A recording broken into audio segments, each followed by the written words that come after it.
I gave Biden money because when he went in front of these coal miners and told them that if you know how to shovel coal, you can learn how to program a computer, I'm like, I need a year of this. He please. literally did the learn to code meme.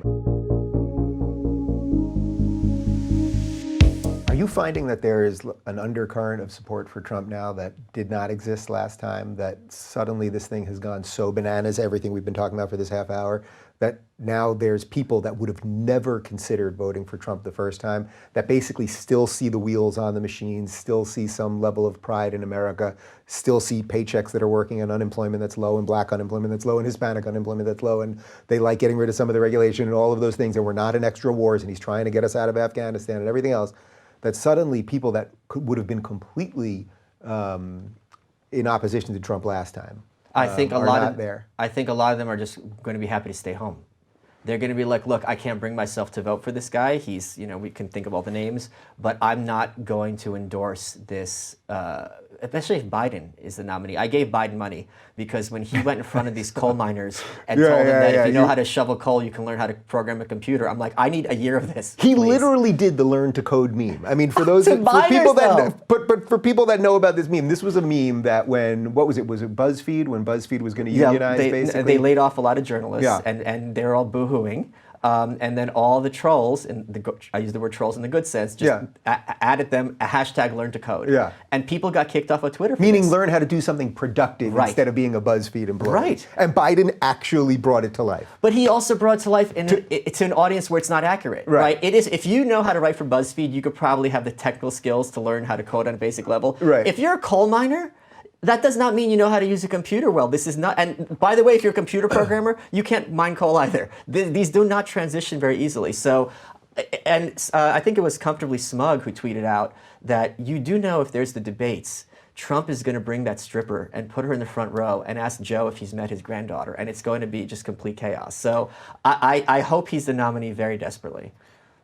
But watching him is sort of depressing, right? Depressing like, to who? No, so I know this is where you wouldn't. It's depressing in that for someone that's a little more old school politics and not on the fringe of the new right. Yeah. That for someone that I want the system to somehow function, even though I always tell you, it's like, I love all the intellectual adventures I go on with you, I really do. But for someone that wants like something to kind of hold that was somewhat centrist and we could have an interesting... But that's Biden.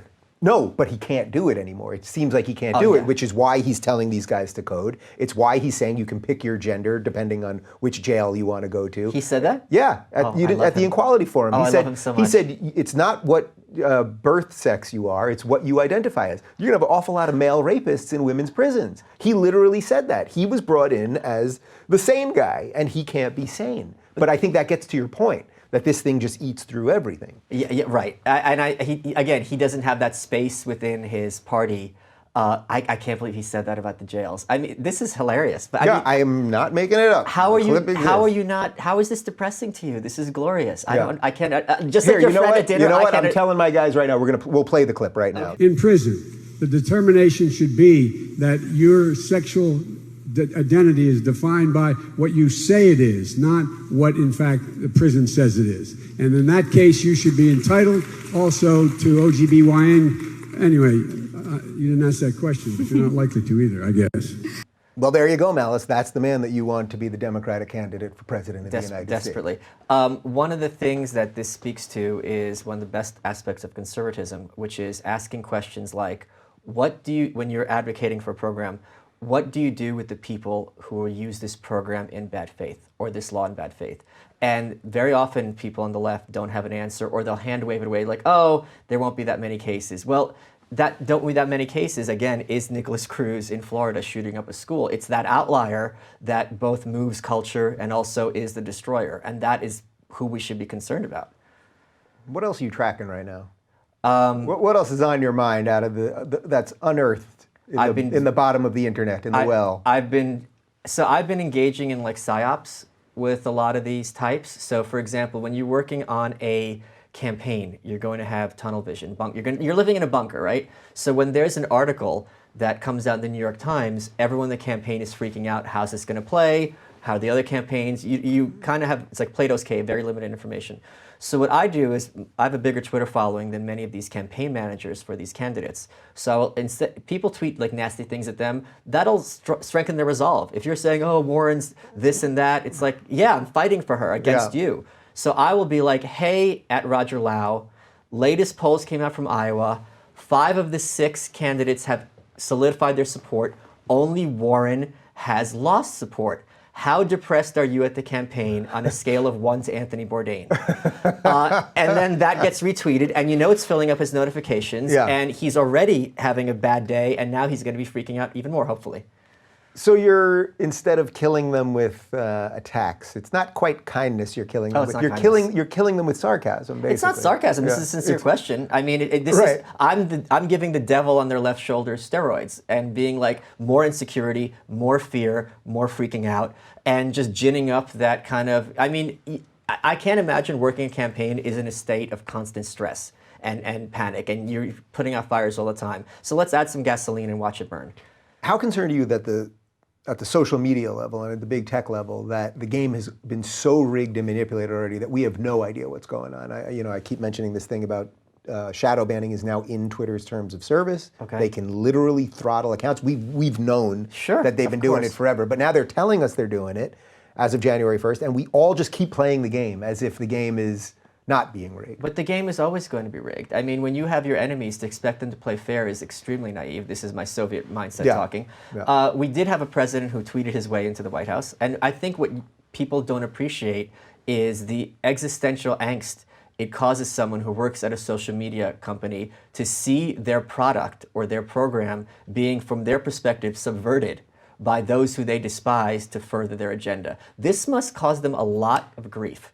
But doesn't it also cause them to, tighten those spigots and make sure that as we get closer to the election, that Michael Malice isn't going to be heard as much, or Trump's not going to be heard as much, or Rubin or anybody else? I mean, sure. I mean, the thing but we all pretend that that's not really it. Like, that would be the thing that we would all be relentlessly talking about, right? If we really were trying to change something here? I think they are losing tools in their toolbox. And I think, Kamala Harris, was calling for Trump to be banned from Twitter. Remember this? Yeah. And she got pushed back even from the left. And when she lost her campaign, I did a ham tasting on my live stream, and we tried, different kinds of hams from all over the world because the pig was finally roasted. So I think they are going to try different tactics, but because they're being called out on their tactics instead of being called out on the issues, this is why they are freaking out. It used to be, they would say, Dave Rubin's a racist, and you would spend months being like, no, I'm not, no, I'm not. Now it's Dave Rubin saying, look at their technique of calling me, Rogan, everybody else a racist as a means of preemptively dismissing them. So by you calling out their technique, it loses almost all its efficacy. It's funny because like 3 years ago, let's say, when Daily Beast or Mother Jones or any of these awful things, what do you call it? You call them jihadists? Jihadis without the testosterone, yes. Whenever they were doing that and they would call me all these things, I'd fight back, and then, I could occasionally get them to change one line or whatever, but then they wouldn't actually retweet the thing. They would just change it and nobody's seen it and whatever. It's out stealth there edit. It's out there for then, stealth edit, so then Wikipedia can grab from it and the rest of it. But it used to really upset me, obviously, when I first, like anyone that starts getting that heat, it's hot at first. And in a weird way now, because I have a book coming out in April and I know what that is going to cause that microscope to look at me or, really fine tune on me, is that I'm glad that I went through it now. Yeah. Do you find that too, that you've been through a lot of the hits on this stuff, and it's like, that actually makes you stronger now? Oh, and especially it makes my audience stronger because they love it. Because it's like a greatest hits album, right? So it's xenophobic, racist, homophobic, blah, blah, blah. I'm from Brooklyn. I'm an immigrant. You know what I mean? So when when I went after George Soros. Oh, could you talk about this? Because this is exactly why I think you're such a great thinker, truly, what this whole Soros thing. Oh, it was beautiful. Yeah. So some guy from The Atlantic, and I'm not trying to be dismissive, I genuinely don't remember his name. The Atlantic's pretty terrible these days. Dave, they've been terrible since Woodrow Wilson. Even before, The Nation. These people were the ones agitating for World War I. You have to go back.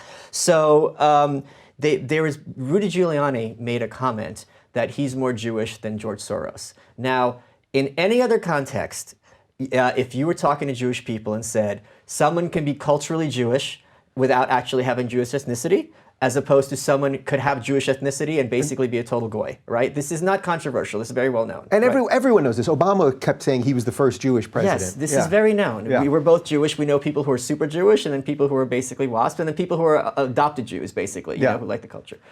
And the guy from The Atlantic was like, oh, in the world of Trump, someone can be less Jewish than somebody else. And he's saying this about a literal Holocaust survivor, right? Referring to Soros. Yeah. But what was amazing is, in the same way it's Dave Rubin, comma, secret Klansman and homophobe, comma, it's George Soros, comma, literal Holocaust survivor. Now, I always say the corporate press is factual, but not truthful. If you're looking for more honest and thoughtful conversations about politics instead of nonstop yelling, check out our politics playlist. And if you want to watch full interviews on a variety of topics, watch our full episode playlist all right over here. And to get notified of all future videos, be sure to subscribe and click the notification bell.